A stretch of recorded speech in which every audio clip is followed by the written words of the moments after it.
You're listening to The World at 8 with Lynn Mozart.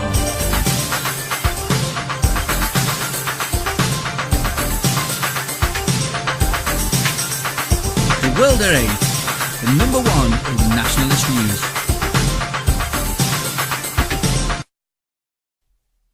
Highlights of the news today, Monday the 13th of May.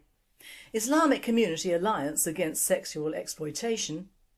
Baroness Varzi, no it's not racist. Maelstrom, EU must be attractive place for migrants. Cash-strapped France turns reform focus to pensions. Turkey worried about rising xenophobia in Europe. Dubai, woman gets 8 months for being raped. Game-changing Russian missiles already in Syria. Thought for the day, who believes this crap?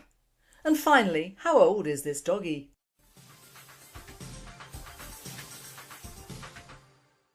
UK News. Islamic Community Alliance Against Sexual Exploitation. As the 2-year-long Telford trial closed with the jailing of 7 men for underage sex and child prostitution of 8 young girls aged 13 to 17 between 2007 and 2009, and the jury retired to deliberate the case of 9 men accused of grooming and sexually abusing 6 girls aged 11 and 15 between 2004 and January 2012 in Oxford, the BBC Asian Network reported the Community Alliance Against Sexual Exploitation case was to be launched this past Friday in Bradford. CASE is the new coalition of community groups to tackle on-street grooming by gangs. It's being given expert guidance by the National Association for People Abused in Childhood and Victim Support, and is being led by the Islamic Society of Britain and anti-racism campaign group Hope Not Hate, with the aim of mobilising campaigns against grooming, producing training material for faith leaders and creating local groups to work on tackling street grooming in areas where it is a problem.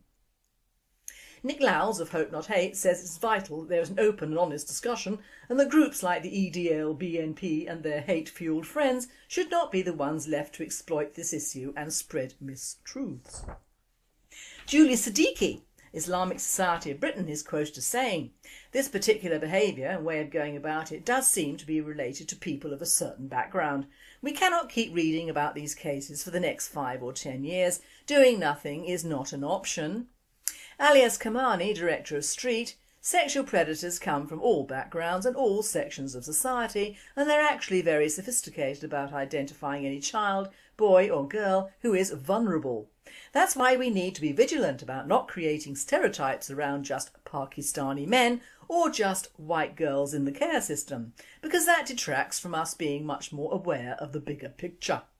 The BBC reports that CASE also has the backing from the Muslim Council of Britain, Muslim Youth Helpline, Christian Muslim Forum, City Sikhs and the Church of England. Baroness Varzi. No, it's not racist. Immigration is one of the biggest political issues of our time, yet for too long we weren't allowed to discuss it for fear of being labelled racist.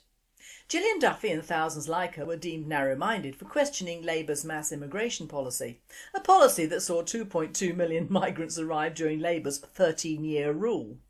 Baroness Varzi received a full-page spread in the Mail on Sunday to bemoan Labour's past immigration policy, to tout her background and heritage and proclaim that the Conservatives had the answer to our immigration woes. She even takes up the nationalist voice when she says, in fact it was also a politically motivated ploy to change the makeup of Britain. Cutting the numbers of immigrants has nothing to do with race, but to do with the pressure on services such as schools, hospitals and housing. My goodness, that's what the British National Party have been saying for years. She would have us believe that the backlash of far-right extremism that foments because of this underlying current of anxiety is directed at people like my children simply because they are not white. Well, she's wrong. It has nothing to do with the colour of the skin. That argument is down to the successive Labour and Conservative governments and media who seek to demonise the so-called far right with statements like simply because they are not white. In the next breath she speaks of the challenges facing small villages on the outskirts of Wakefield, who suddenly found themselves the unwilling hosts of large and traumatised communities fleeing war zones, where those people who are struggling at the bottom of the end of the social sphere and struggling with schools, jobs and access to good health care are themselves from minority ethnic backgrounds. They're not immigrants but second or third generation Bangladeshi, Somali or Pakistani. The World at 8 writer comments, And it's okay for her to be concerned about the Bangladeshi, Somali or Pakistani who are suffering because of failed immigration policies, but it's not okay for British National Party members to be concerned over the issues facing all the people in Britain. Oh yes, that does mean those with a British heritage stretching back centuries who happen to be white Europeans, not just brown Asians or black Africans. This is from the woman who in June 2012 split the coalition government as she attacked the government's plan to curb immigration over the introduction of a minimal earning threshold for migrants to bring their spouse to the UK, calling the $40,000 a year earning threshold racist and warning that such a policy would amount to a whites-only entry rule, with family members living in the Punjab having no chance of getting into this country. This is the same woman who went on against government policy in April to address an event staged by the Federation of Student of Islamic Societies in March after it was her cabinet colleagues, Theresa May, the Home Secretary, and Nick Clegg, the Deputy Prime Minister, for Foss's failure to fully challenge terrorist and extremist ideology.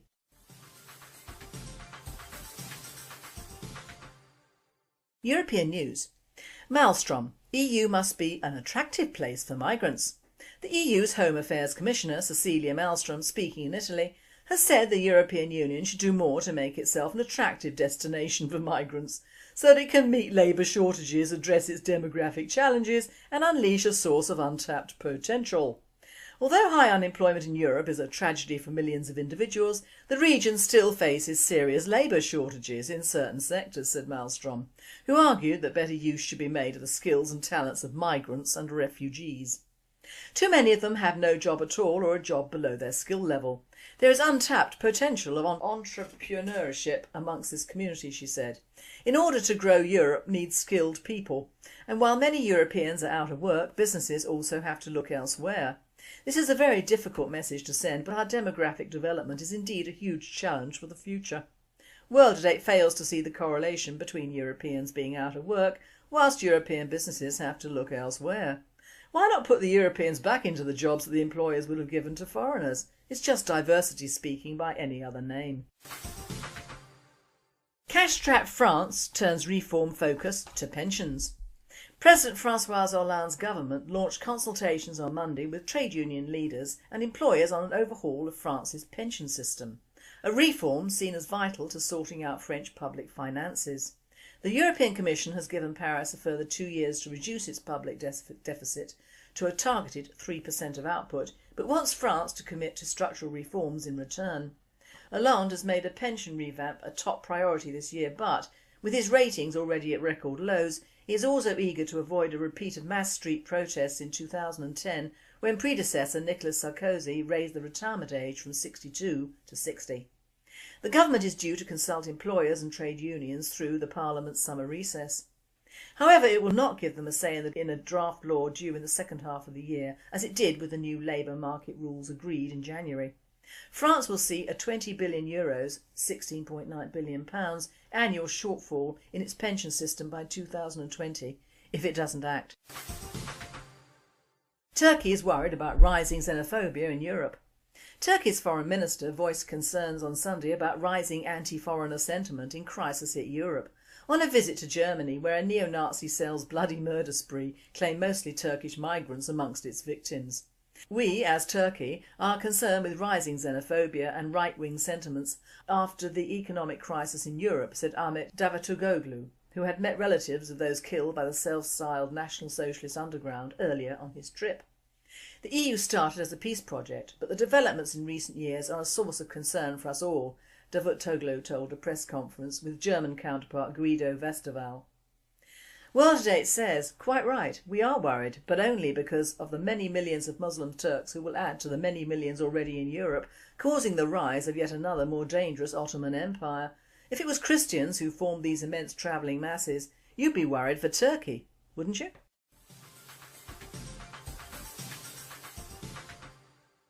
World News. Dubai. Woman gets 8 months for being raped.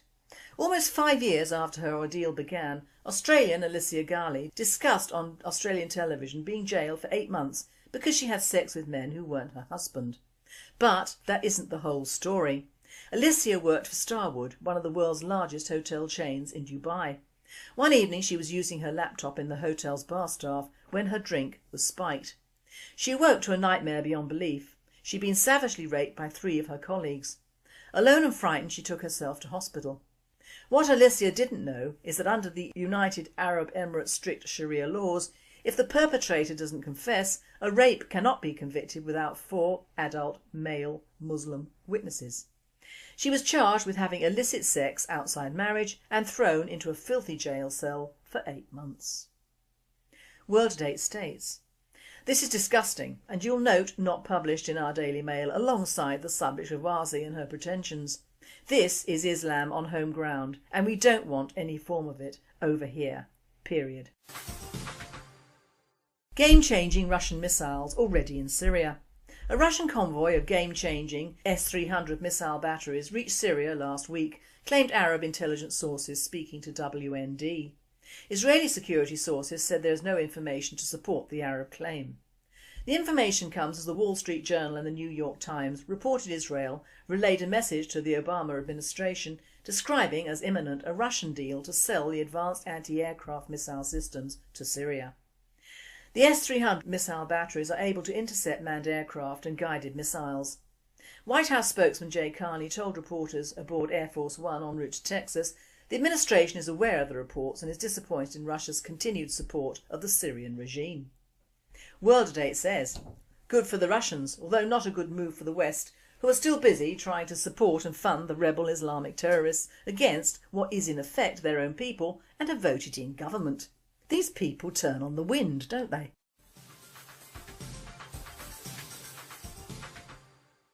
Thought for the day, who believes this crap? Well, I'm still baying at the moon, only in fact it is at the national papers this time. They've taken over from the TV in a sick monitorium of leftist propaganda and pro-ethnic crap. Having waded my way through pages of nationally highlighted white benefit sheets, old white guys being harassed for what is mainly groping and misdeeds when they were pre-millennium aged, our various government factions bitching amongst themselves to the detriment of us Brits, both financially and morally, vacuous young women with children who look like a United Nations practice group and getting money from the taxpayer for the pleasure or not of such an eclectic mix, husbands and wives quarrelling over millions of pounds worth of homes and valuables in a divorce settlement, the kidnapper in Ohio. Well, those girls were in a house of terror, but don't tell me one of the 3 women couldn't have got Ariel Castro on the short strokes and incapacitated him. But they're still alive, aren't they? Not dead and buried. The Chinese doing what the Chinese do best, spy and hack, and the shock of 30,000 cancer-related deaths contributed to by cannabis, which I shall comment on in my Wednesday thought. And the real no-brainer that many of our schools have no white children at all. Now that makes me feel all warm and very squishy. In the midst of all this depression and dumbing down of the British culture and senses is a single-page spread on my favourite person. That is, next to Stalin and all the Ayatollahs. Baroness Varzy, no less. I don't know how she acquired a baronetcy, but it must pay very well as she always appears so bloody smug I could fetch her one. But that would be racist, wouldn't it? Or would it be religious hatred? Now we have Warzy. I refuse to call her a baroness. Maybe she's a begume, but not a baroness. Settling her well-padded butt into the immigration horse, which has come out of the slaughterhouse in good time for the Euro elections next year and the generals in 2015. They, all the big wigs, are throwing away little hints and remonstrations of capping, watching, monitoring, but never stopping this massive wave of humanity that hits our shores on a regular basis and which the media overlook in an almost inhuman effort to ignore or to tell us that we, the Brits, actually benefit from it. Not so our little superhuman mass of ethnic majority. She tells it like it is. Wonderful, I hear you say, one of their own who sees what's going on and speaks up. You would be so wrong. Read it very carefully. It was in the Mail on Sunday, and read in between the lines. You know the lines that apparently the British National Party echo in their racist rants.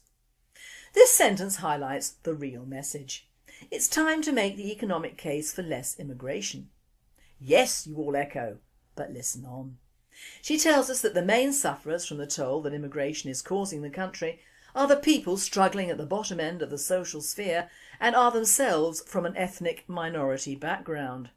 They are not immigrants, but from 2nd, 3rd generation Bangladeshi, Somali or Pakistani migrants. In the next sentence she says it's personal and the backlash of the far-right extremism that foments because concerns are directed at people like her children because they are not white. There you have it. Black on white racism, if ever there was, looking right at you, kid. Wawsey has implicated herself, nationalists and her offspring in one multitasked bundle. Now, some facts on Wawsey. She was born in Dewsbury in 1971. She is an Aries and a Chinese pig. Don't laugh, pigs are monsters on occasions, very money motivated and bear a grudge all their lives. She is a first-generation immigrant of Pakistani roots. Currently married to her second husband, she was found guilty in May 2012 of failing to declare rental interests. She has never won an election and she needn't worry over further immigration having an effect on her kids as they all go to private schools. Even if you are only half on the ball, you'll see that the poor immigrants she has highlighted are mostly, if not all, from the Muslim communities in this country and cover all shades of colour. If you're a Muslim, just like a Christian or a Jew, you can be any colour. Religion doesn't notice colour, just creed. So how can the far right, as she says, make it a racist issue? Also, it must be noted, she hasn't mentioned the Christian Asians, the Buddhists, the Sikhs, the Hindus and the wealth of other religions that nowadays abound. Just her religion, Islam, is brought to the front. What she and many other British-born but never English or British immigrants are coming to realise is that the immigration deal that benefited so many of their parents, i.e. taking over ruined businesses and cashing in on the Labour government's lauding of immigration and the first recession, is that too much of what might have been a good thing is going to kill off the golden goose that they want for their children. It's come in the form of European immigration on a huge level from EU countries and non-Muslim migrants. Large areas of Slough in the south and Southall just outside London have angry Muslims bleating on because the Poles are buying them out and renting out rundown properties just like they did back to them, opening food stores etc. And no one likes to be hoist on their own petard, Muslims especially. They don't want more immigration to upset what they think is an equal playing field, but of course it isn't and hasn't been for many years. All those Pakistanis, Bangladeshis and Somalis breed, and boy do they breed. Even if we stopped immigration tomorrow, we would still be outbred by Muslims in 30 years. So it would suit Wawsey and her kith and kin if immigration were stopped from Europe tomorrow, because there would be at least some jobs and land left for their children, not ours. This woman is not speaking for the great British public, but for her and hers. You'll note I'm speaking of Islam, not race. When are the public and establishment going to realise the two do not necessarily merge? It can be no mistake that this article has been published around the same time that a new initiative from the Muslim community has taken root, that of CAASE, which is the new coalition of community groups to tackle on-street grooming by gangs. Note the old term of on-street grooming by gangs, as opposed to the correct title of sexual grooming of underage girls by Muslim males, which is why the few cases which have been tried have been very underreported. Let's face it, most of these sexual grooming cases have occurred up north. Even the Oxford case which has been heard was operated by Muslims from northern Muslim communities who travelled down south and followed the girls in an almost pre-arranged scenario from their care homes. The whole thing stank, and it stank under the noses of most of these hypocrites and their new initiative, and of course the good Begun Wawsey. I'm just reading a little bit of this better late than never to cover our butts prose, and as a nationalist and pro-fan persona, it makes me almost vomit. I quote, "It is being given expert guidance by the National Association for People Abused in Childhood and Victim Support, and is being led by the Islamic Society of Britain, an anti-racism campaign group, Hope Not Hate, with the aim of mobilising campaigns against grooming, producing training material for faith leaders and creating local groups to work on tackling street grooming in areas where there is a problem. Nick Knowles of Hope Not Hate says it's vital there is open and honest discussion and that groups like the EDL, BNP and their hate-fueled friends should not be the ones left to exploit the issue and spread mistruths. Julie Siddiqui, Islamic Society of Britain, is quoted as saying this particular behaviour and way of going about it does seem to be related to people of a certain background. We can't keep reading about these cases for the next 5 or 10 years. Doing nothing is not an option. Alias Kamani, director of Street, sexual predators come from all backgrounds and all sections of society, and they're actually very sophisticated about identifying any child, boy or girl, who is vulnerable. That is why we need to be vigilant about not creating stereotypes around just Pakistani men or just white girls in the care system, because that detracts from us being much more aware of the bigger picture. The BBC reports that Case also has the backing from the Muslim Council of Britain, Muslim Youth Helpline, Christian Muslim Forum, City Sikhs and the Church of England. Ugh. Now the mistruths that they are speaking along with the anti-nationalist rants are evident to even the thickest amongst us. What happened to CROP, the Coalition on the Preventing of Pimping fame?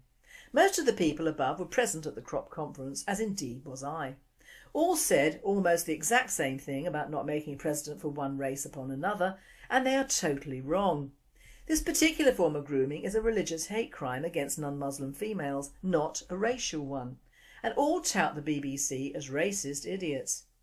Well, it would seem to me that they doth protest too much, and to make another initiative when an original one of deporting those men and all their relations when found guilty seems a much better way of dealing with it than messing around with committees formed of the very people who have condoned it over the last 30 odd years.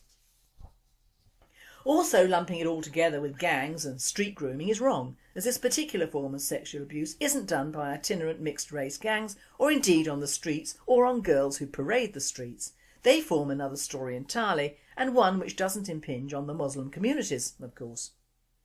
Where were love not hate when Charlene Downs was getting made into a kebab and little Paige Shivers suffered a similar fate? Where were these erstwhile experts and indeed Vazi when thousands of little girls and teenagers were turned into money-making sexual playthings for fellow Muslims with money to make more money? Where were love not hate when these same girls were thrown away when used and fit for nothing? Where is Vazi when a large percentage of the monies earned by these children are taken out of this country to fund terrorism, drugs and the jihad of Islam? Burying their heads up their well-funded arses, that's where, and they have the utmost cheek to blacklist us whilst getting various charities to fund yet more waffle from more immigrants in a futile attempt to help these poor kids. It's enough to make you want to deport the lot of them, and quickly too. My message to Wazi, Hope Not Hate and all the various do-gooders and getters and the media is a heartfelt one. Don't bother with stopping more immigration, take care of the bastards we have here already and stop them taking advantage upon advantage upon advantage. And even when they don't, why should the Brits be so weak in handing power over to such creatures? In the real heart of this country, which is still beating, there's no room for such committees or the people who advocate them for their own fame, because they come at a detriment of innocence, and that is a fact to print on a double-page spread in a national paper, if anyone ever had the guts to do so.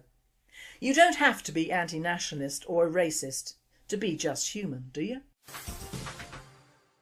And finally, how much is that doggy?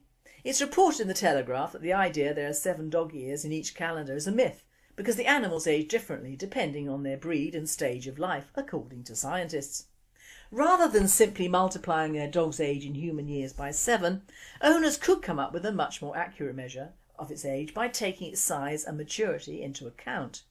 Small breeds live longer in general than larger breeds, meaning an adult Chihuahua will age less every calendar year than a Great Dane, for example. But the equation is complicated further by the fact that smaller dogs also mature more quickly than large ones, meaning that in the early stages of life they age faster, experts said. This means that after 2 calendar years a smaller dog is older than a larger one, but after 5 years it becomes younger in relation to its total lifespan.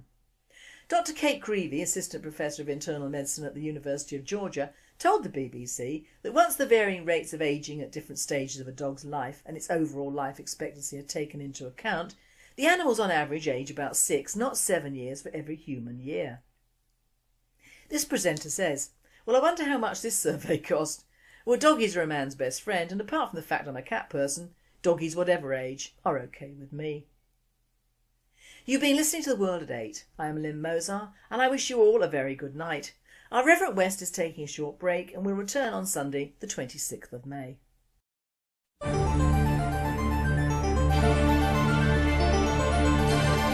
You're listening to The World at 8 with Lynn Mozart.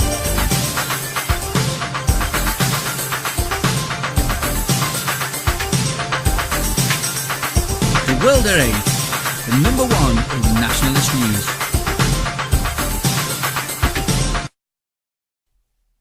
Highlights of the news today, Monday the 13th of May. Islamic Community Alliance Against Sexual Exploitation. Baroness Vasi, no, it's not racist. Maelstrom, EU must be attractive place for migrants. Cash-strapped France turns reform focus to pensions. Turkey worried about rising xenophobia in Europe. Dubai, woman gets 8 months for being raped.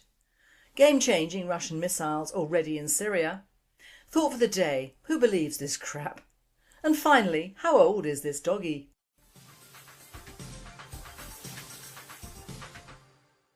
UK News: Islamic Community Alliance Against Sexual Exploitation. As the 2-year-long Telford trial closed with the jailing of 7 men for underage sex and child prostitution of 8 young girls aged 13 to 17 between 2007 and 2009, and the jury retired to deliberate the case of 9 men accused of grooming and sexually abusing 6 girls aged 11 and 15 between 2004 and January 2012 in Oxford, the BBC Asian Network reported the Community Alliance Against Sexual Exploitation case was to be launched this past Friday in Bradford. CASE is the new coalition of community groups to tackle on-street grooming by gangs. It's being given expert guidance by the National Association for People Abused in Childhood and Victim Support, and is being led by the Islamic Society of Britain and anti-racism campaign group Hope Not Hate, with the aim of mobilising campaigns against grooming. Producing come from all backgrounds and all sections of society, and they're actually very sophisticated about identifying any child, boy or girl who is vulnerable. That's why we need to be vigilant about not creating stereotypes around just Pakistani men or just white girls in the care system, because that detracts from us being much more aware of the bigger picture. The BBC reports that CASE also has the backing from the Muslim Council of Britain, Muslim Youth Helpline, Christian Muslim Forum, City Sikhs and the Church of England. Baroness Vasi, no, it's not racist.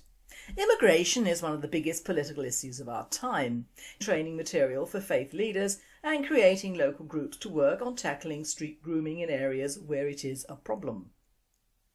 Nick Lowles of Hope Not Hate says it's vital that there is an open and honest discussion, and that groups like the EDL, BNP and their hate-fuelled friends should not be the ones left to exploit this issue and spread mistruths. Julie Siddiqui, Islamic Society of Britain, is quoted as saying, "This particular behaviour and way of going about it does seem to be related to people of a certain background. We cannot keep reading about these cases for the next 5 or 10 years. Doing nothing is not an option." Alias Kamani, director of Street, sexual predators